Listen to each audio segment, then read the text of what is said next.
ஆண்டவரால் ஆசீர்வதிக்கப்பட்ட அருமையான தேவ ஜனங்களே, இன்று நாம் வாசிக்கக்கூடிய தலைப்பு என்னவென்றால், நமக்கு தேவையானதை பெறுதல். அதோனியா என்பவன் நான் ராஜா ஆவேன் என்று சொல்லி தன்னைத்தான் உயர்த்தி 1 ராஜாக்கள் 1வது அதிகாரம் 5வது வசனம். ஆரோன்பர் என்பவர் அமெரிக்க நாடாளுமன்றத்தில் சமநிலை உடைக்கும் வாக்கெடுப்பின் முடிவிற்காக கவலையோடு காத்திருந்தார். 1800ஆம் ஆண்டில் தாமஸ் ஜெபர்சனுடனான அதிபருக்கான தேர்தல் போட்டியில் வாழ்வா சாவா என்ற கட்டத்தில் தன்னையே அதிபராக தேர்வுக்குழு அறிவிக்கும் என்று ஆரோன்பர் நம்ப காரணமாயிருந்தது.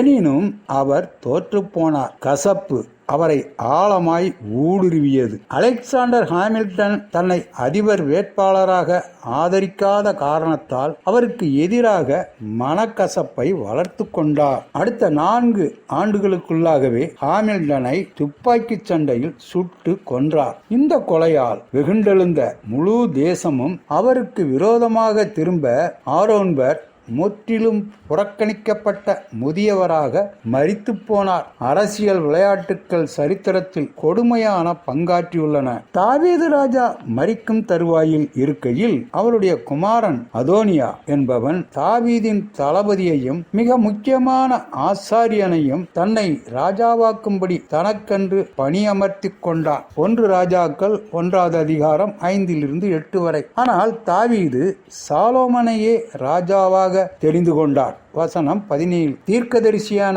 நாத்தானின் உதவியோடு இந்த கிளர்ச்சி முறியடிக்கப்படுகிறது. அதோனியா சற்று ஓய்ந்தாலும் மீண்டும் 2ஆம் முறை அரியணை ஏற திட்டம் தீட்டினான். எனவே சாலோமன் அவனை கொல்ல வேண்டியதாய் இருந்தது. 1 ராஜாக்கள் 2வது அதிகாரம் 13-25வது வசனம் வரை. நம் மனித சுபாவமே நமக்கு உரிமை இல்லாதவைகளை சொந்தமாக்கிக் கொள்ள தூண்டுகிறது. நாம் எவ்வளவுதான் கடினமாய் அதிகாரம், கௌரவம் அல்லது சொத்துக்களை அடைய முயன்றாலும் அது ஒருபோதும் நமக்கு நிறைவை தராது. அது எப்பொழுதுமே குறையாய்தான் இருக்கும். ஆனால் இயேசுவோ நம்மை போல் அல்லாமல் மரண பரியந்தம், அதாவது சிலுவையின் மரண பரியந்தமும் கீழ்ப்படிந்தவராகி தம்மைத்தாமே தாழ்த்தினார். பிலிப்பியர் 2வது அதிகாரம் 8வது வசனம். இதற்கு முரணாக சுயநலமாக நம்முடைய சொந்த விருப்பங்களையே நாம் தொடர்ந்தால் நம்முடைய ஆழமான உண்மையான ஏக்கங்கள் தீராது. முடிவுகள் அனைத்தையும் தேவனுடைய கரங்களில் விட்டு விடுவதே